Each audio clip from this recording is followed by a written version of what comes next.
Sharon! I know you're in there. You open it up. I'm gonna count to 5, and then I'm gonna use my key. 1, 2, 3.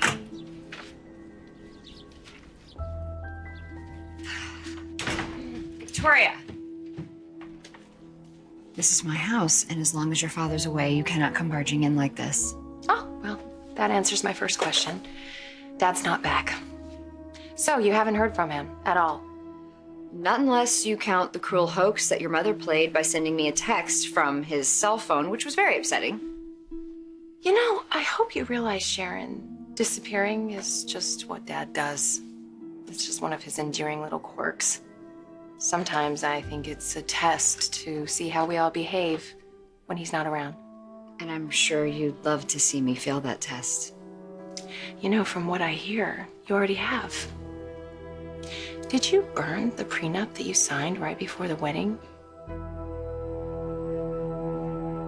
I don't know what you're talking about.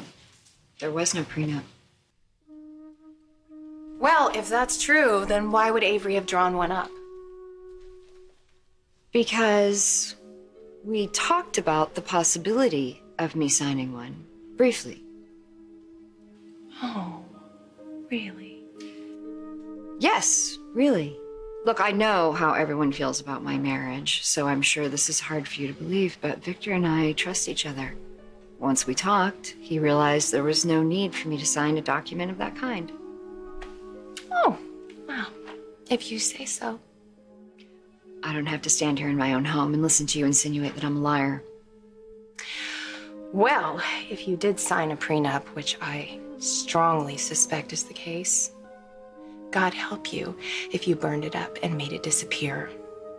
Because when Dad gets back and hears what you did, I definitely wouldn't want to be you.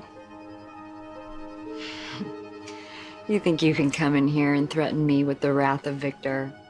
Clearly, you have no idea the way that my husband and I relate. You see, Victor has always encouraged me to stand up for myself, and he wouldn't want me to be bullied by the likes of you or anyone else. So I think you and your family are the ones who have more to worry about. I don't know how you plan on taking advantage of your new role as Mrs. Victor Newman, but I feel like I should warn you. My dad will be back, and the truth will come out. Your stay here is not going to last, Sharon. Sorry.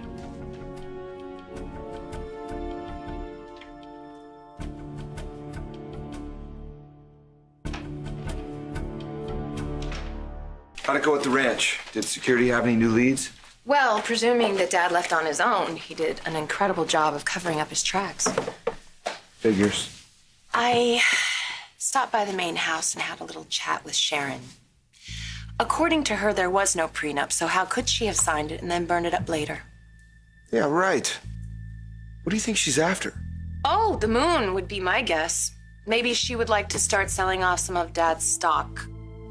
I don't know if you saw it, but I just sent out an email calling for an emergency board meeting tomorrow. With Dad going AWOL, there's bound to be a bunch of questions, and we need to figure out how we're going to handle this. Good, because the media is going to be all over this.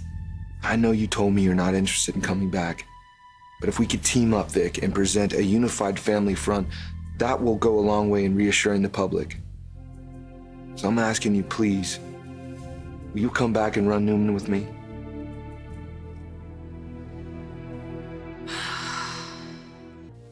All right, I know you're not thrilled with turning your life upside down just because Dad's off pouting somewhere. But think about all the jobs that could be lost if the Newman stock price takes a hit. All the workers and families who are depending on our company's continued success. Oh, you really know what buttons to push, don't you? You want another reason? I'll give you the only one that matters. I'm your brother, and I need you. Vic, I know you may not care about Newman Enterprises anymore. Well, I do. This is my responsibility, and I need your help. Us standing shoulder to shoulder in front of the media, that'll do more to keep up appearances than anything else I can think of. So please, can I count on you? Will you come back to work? I'm so sorry, but I have to say no again. Before you look at me with those big sad eyes, I will help you with the family unity piece. All right, I will go and I will put on my power suit and we will call a press conference and convince everyone that everything is peachy keen. Okay? But then I'm coming back here to Johnny. I'm not gonna take an official role in Newman. I just can't. All right, I'll take that. Thank you. I owe you one. Yes, you owe me one. And I'm gonna collect on that. Now we just have to find a way to stop Sharon. I'll feel a lot better. Thank you. I did my best to convince Sharon she'd be a hero if she signed the document. Let's hope that it worked. Well, while you were meeting with Sharon, Vic and I talked, and she's going to lend her support. Fantastic.